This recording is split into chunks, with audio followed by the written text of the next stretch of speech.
What do you want people to know about City Council? Okay, so one of the things that I think would be good for people to know, I actually get this question a lot, is do you represent just your neighborhood?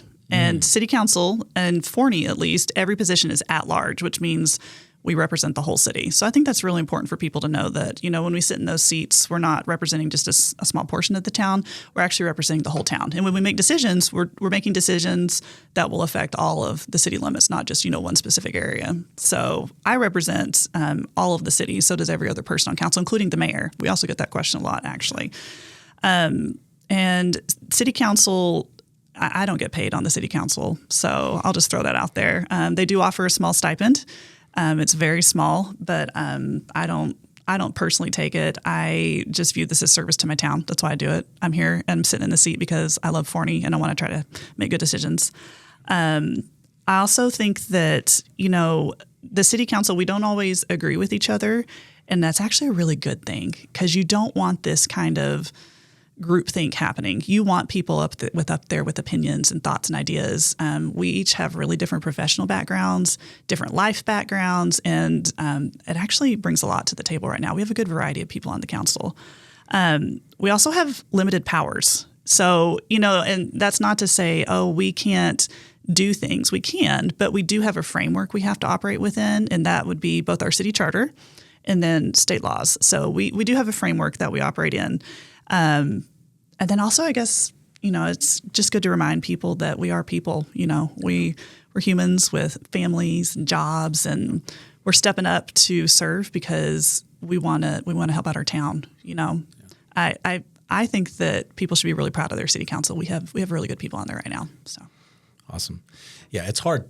It's hard when you make one decision. Mm-hmm. It affects people. Yeah. And I'm very aware of that the decisions we make have real life consequences. Yeah. Yeah. It's a heavy responsibility sometimes. It is. I think that just goes to get with your city council members. Yes. Talk to them. Yeah. If you have questions, ask them. Yeah. Show up to city council. And yes. have general Come. questions. Right? Email us. Yeah. I appreciate when people email and ask questions or let us know when there's problems. Sometimes we'll get emails about, hey, this is going on in my street. Can Public Works fix this? Or, hey, I need help with this. We don't know until we know. So it's really helpful when people contact us, actually. Really do appreciate that. I agree. And I think some things I've seen with city council is, when it ends, I've seen council members hang out and talk to residents or come in before and talk to residents. So there's always a way. Yes. There's always a way. You just got to make it happen. Yeah. Please contact us. We want to help you. That's why we're there. Right. Okay. So big thing for me. Why aren't you more active on social media?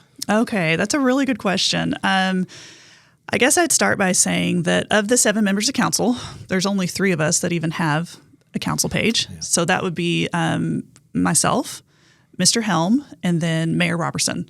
So I guess I'm in good company a little bit. That there's not a lot of presence among council. Even just on their personal pages, I don't even see that a lot. For my family, social media it's not a big part of our family culture. My husband's not online. Of my 4 kids, only my adult daughter has a Facebook page. So it's not really part of our family culture. And then also I'm very aware that anytime I put myself out there, I'm also putting my family out there. And that's the most important thing in my life, is my family. So I'm aware of how I present myself and putting my family and my kids out there, especially this campaign season.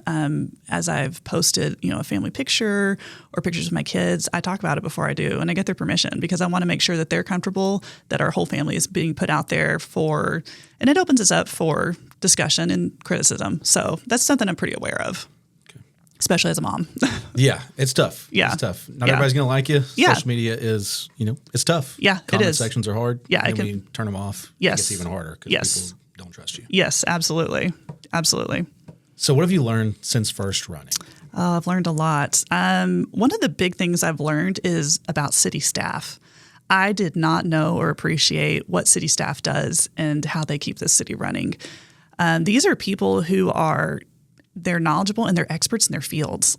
I have just been amazed as I've gotten to learn more about how a city runs. I knew how a city ran, but I didn't understand how valuable our city staff was. I kind of joke that 3 departments keep this city running, and that would be police, fire, and public works. Let me tell you what, those are 3 hardworking departments. If we didn't have those, we'd be in big trouble. So I've learned a lot about city staff. I've also learned how hard it is to make decisions with the budget that we have about who gets what, right? Prioritizing where your tax dollars go and make sure that we're doing what we have to do to keep you safe. That's always my first priority is what are we doing to keep people safe? Also have learned what the city council can do and what they can't do. You know, a lot of my opinions and thoughts that I had before I ran, they've changed because I realized, oh, the city actually can't do that. Or, oh, the city already is doing that. And it's doing, you know, a pretty good job of it. Humble enough to admit when I'm wrong about some things. One of those things for sure is roads for me. So, you know, in 2021, I ran on roads and that I had some ideas about forming better coalitions with TxDOT, things like that.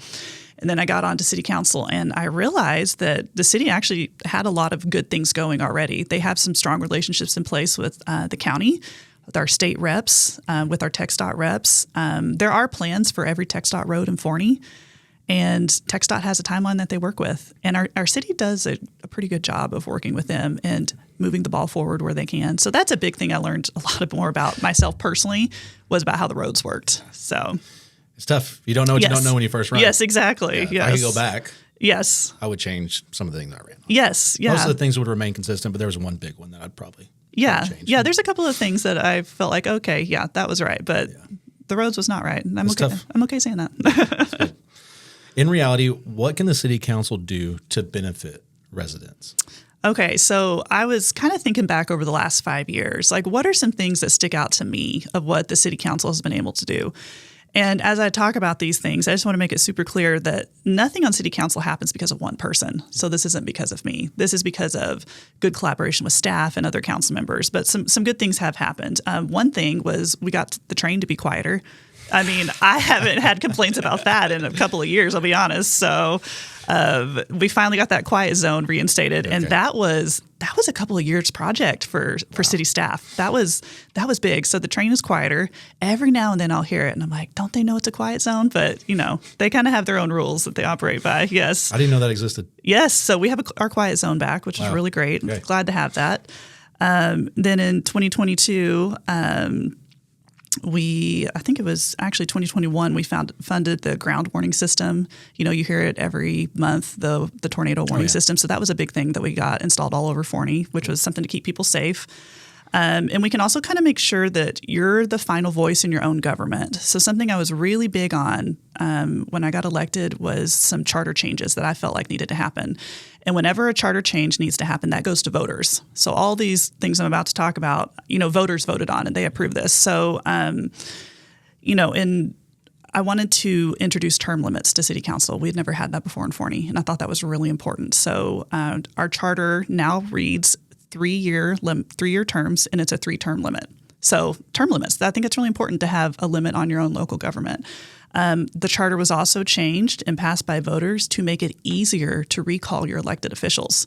So before the charter change, it was required 20% of registered voters who voted or 400 votes, whichever one was greater. And that got changed to 10% and 200. So it's actually easier to recall your elected officials now, which I think is really, really important.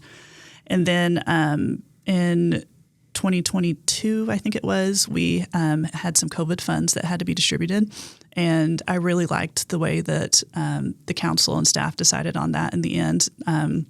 We gave out household grants. I don't know if you know that. So households that were disproportionately affected by COVID were able to apply through the city to get a $500 grant. Okay. We also gave $1,500 grant to small businesses who had been affected by the pandemic. I think around $2 million went to our police force through those COVID funds. Okay. So we were able to do some really good things as council, things to keep you safe. And then in 2025, a really big thing that I thought was helpful to our residents is an additional tax exemption for those who are over 65 or disabled. So if you have your homestead exemption through the county, this is an additional tax break that you can get through the city. And that was passed just this last year. Yeah, not too long ago. Yeah. So those are, those are some ways that the city can actually benefit you as a resident. A lot of those are keeping you safe, but being able to control your own government, I was really happy when all those charter changes passed through the voters, because I think it sets us up for a lot of stability long term. I like that. Yeah. Yeah, the tax exemption for 65 and older. Yes. It kind of goes along with a really good quote. Society's duty is to protect the elderly. 100%. So, yes. I love that. Yes. So how much of the roads does the city actually control? Oh, man. The ones that everyone is frustrated with and that they drive on every day, they're pretty much all TxDOT roads. Okay. So I know everybody sees the 80 widening happening. So that's happening. 548, you can see all the dirt work happening as you go up towards Devonshire and Windmill Farms. So that first phase is going. But there's plans in place for every road. Some of the plans are kind of far out, though. Yeah. So, I mean, we're talking Helms Trail, 1641, 740, 741. There's plans for every single road. Yeah. And the county actually sends us a TxDOT transportation update every month as a city council. So we get to see the updates on utility relocations, right-of-ways, all those types of things. So we get the updates every month. And so those are very easily accessible to the public. So how would they access that? I mean, they could email us, or maybe as a city, we could do a better job of posting that on our social media. That's probably the answer. Yeah. Is posting those updates. I would love to see more city activity on social media. Yes, I would agree with that. I think that would be an easy thing that we could do to keep people just better informed. Right. I agree.